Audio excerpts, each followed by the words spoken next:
All right, guys, thanks for waiting again. So, sold out again tonight, $450,000 gate. Fight of the night, Ferguson-Barboza. Performance of the night, Frankie Edgar and Tony Ferguson. So Tony Ferguson wins $100,000. Merry Christmas to him. What else? We got this slim pickings here tonight, man. Guys all went to the hospital. Pierce went to get his arm looked at. Ferguson went to get a CT scan. And Chad Mendez walked right out the door after his drug test. So this is it. Well, we knew Ferguson went to the hospital. Do you have any updates yet, or is it still too soon? Any updates on what? On Ferguson's condition? We heard. No. And if I told you, it'd probably be wrong anyway, and I'd have to go back and tell you tomorrow it was wrong. So we'll see what they're at the hospital. We'll see how it goes. I'm hoping everybody's okay. Fair enough. Quick question on The Ultimate Fighter. Obviously, we had the surprise ending, losing a finalist. Can you clarify what happened there? We saw you on the show saying he lied on his visa application. Is there any more insight that you can offer? And could we see him fight in the UFC, or have you guys parted ways? Yeah, I don't think so. Yeah, he lied. He lied on his application, or his the stuff that you have to fill out for the athletic commission, and it's not good. Is he no longer under contract right now? I don't think so. I don't know. I don't know the answers to these questions that you are asking me right now. Fair enough. And of course, we've got a big title fight tomorrow. Rematches could slow things down, but after a performance like that, Frankie Edgar, #1 contender. Let me tell you what. Me and probably everybody in here thought this fight was going to go down where Chad Mendez was dropping bombs in the first round, chasing Frankie around, trying to knock him out, and Frankie would try to wear him out and gas him into the later rounds. Frankie went right in there and started trading with him and knocked out a guy who has a great chin and is a great wrestler and has big power. So nobody can deny Frankie anymore. He looked amazing tonight, and he'll get whatever he wants.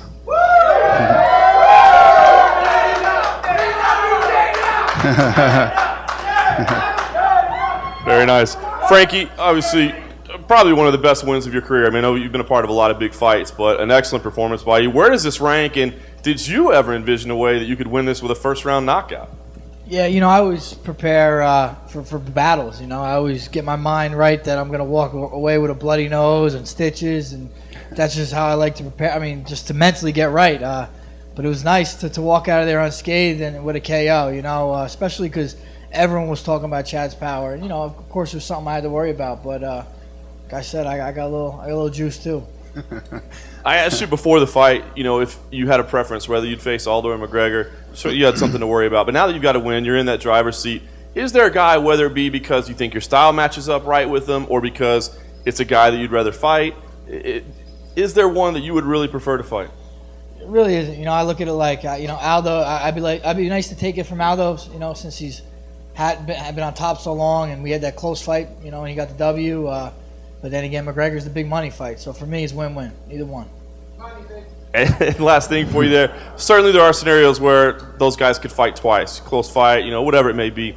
If that happens, Dana said you get what you want. Could you see yourself sitting around 10 months, 11 months, a year, waiting for that fight, or at that time, do you think you'd have to stay busy? Yeah, I don't know, man.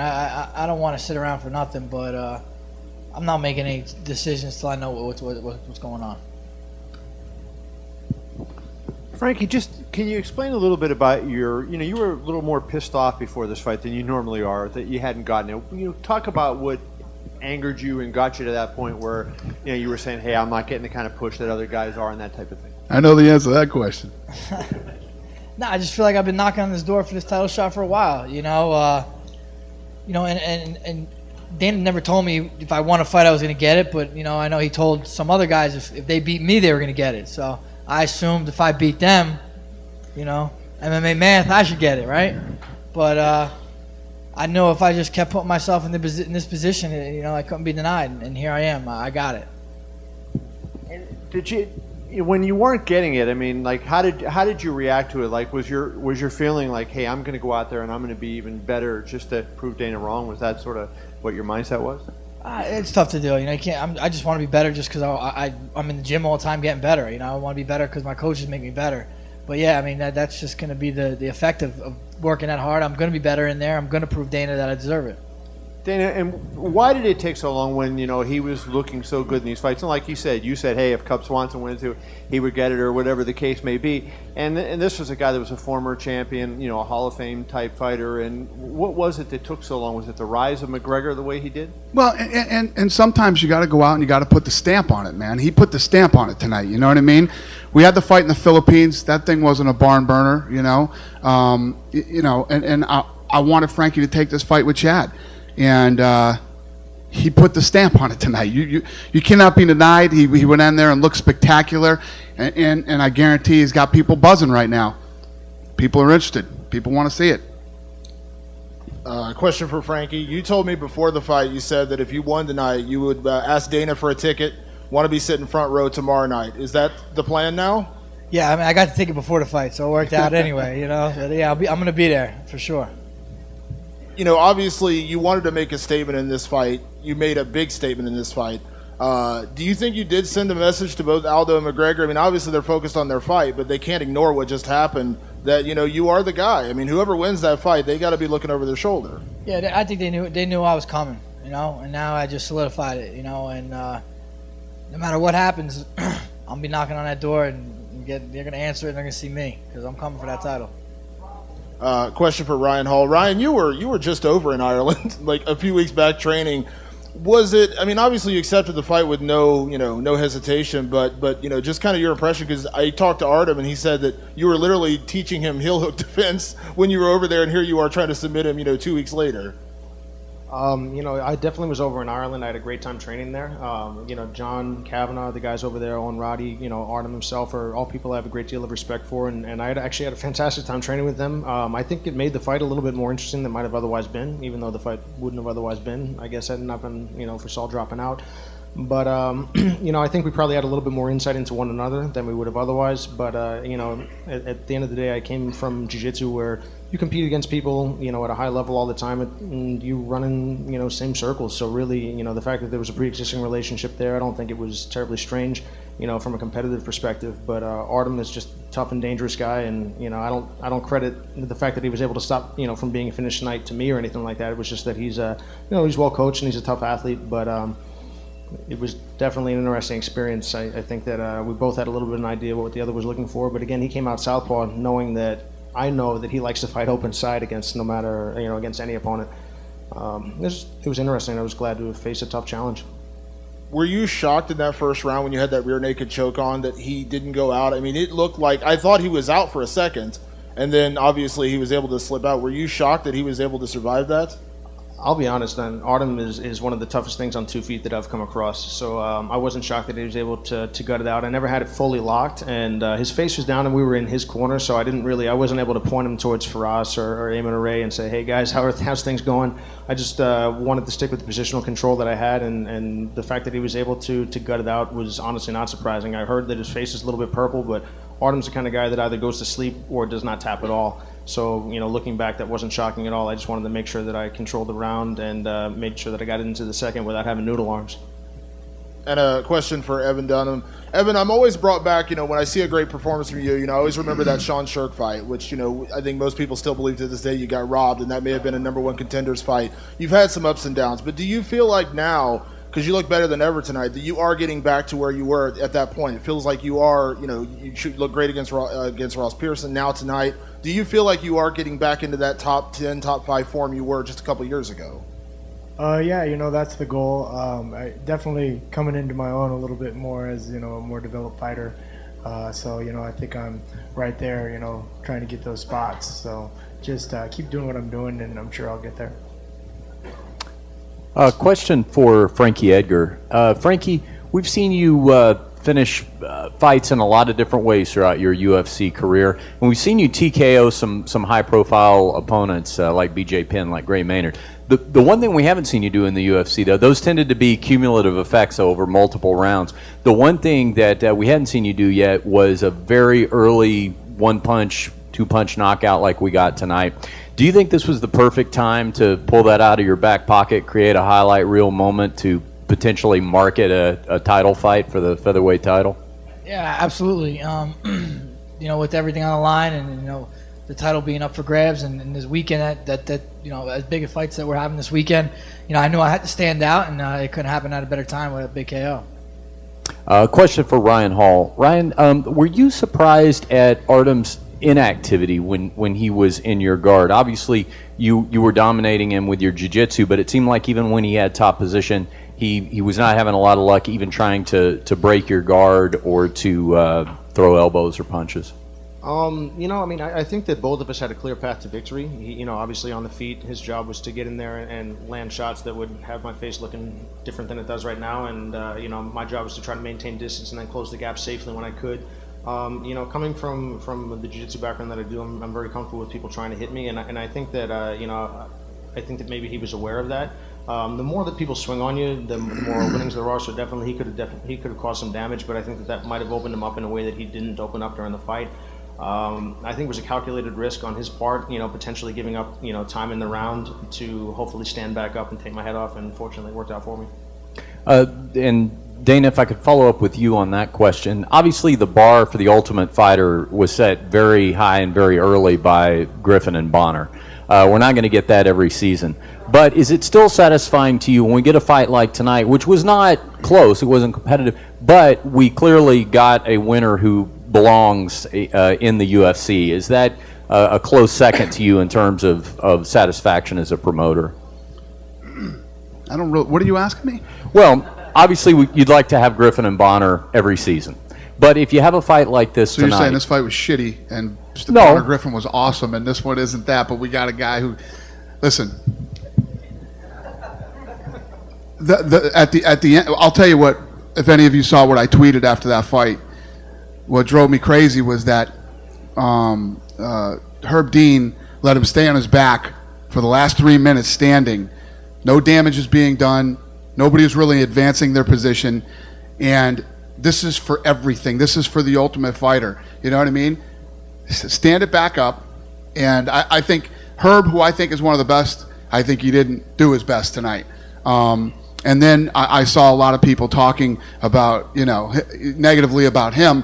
One of the things about this kid is, with his jiu-jitsu, it's so sick and it's such a high level. You haven't seen a guy who can go in and just slide in and take the leg. You try to step over the other side. You're in his guard. You try to step to the other side. He gets the leg, and he goes from one thing to another to the back. And even though he didn't get the submission, if he'd have pulled off one of those submissions, people wouldn't be bitching about it, which is one of the reasons that I think that Herb should have allowed them to fight for the last 3 minutes. There was no fighting the last 3 minutes of the fight.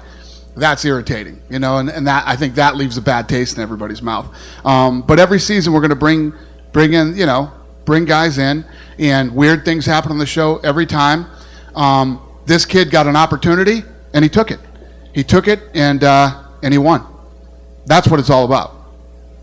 Let me ask you, Dana, one more question, this time about Tony Ferguson, since he's not here. He said in his post-fight comments, a fantastic performance, he said he either wanted the number 5 fighter or a title shot.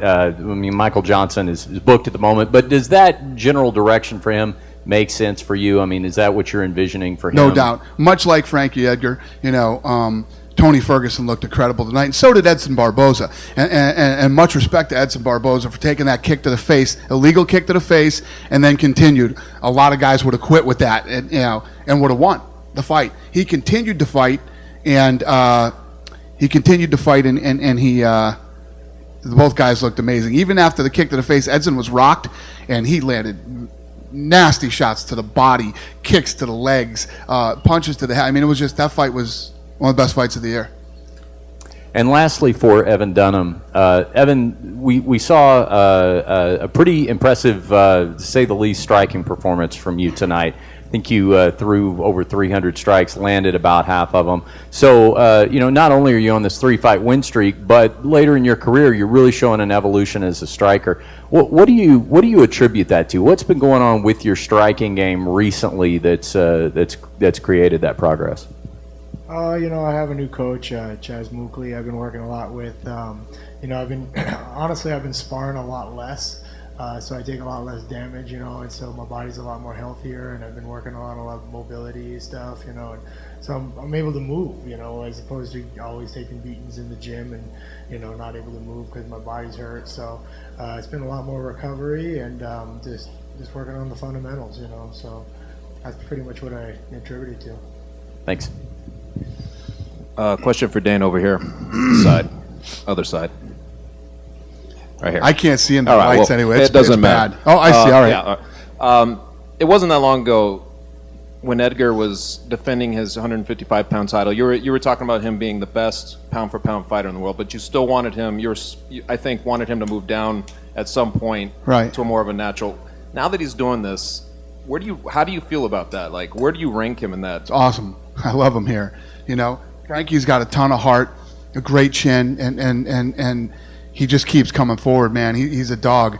And, you know, I hated seeing him in those 155-pound fights. He was just too small. And, you know, being here, you know, Frankie Edgar's been around for a long time. How long have you been in the UFC now? 9 years. Guy's been here for 9 years. It was a world champion at 155, and now he's in line for another title, man. And for Frankie, basically same thing. I know you were sort of reluctant, but it seems like there's been a big migration with Conor there now and everything. There's a lot of talent basically in the division. Are you happy to be there and in this spot? And how does it feel different from where you were at 155?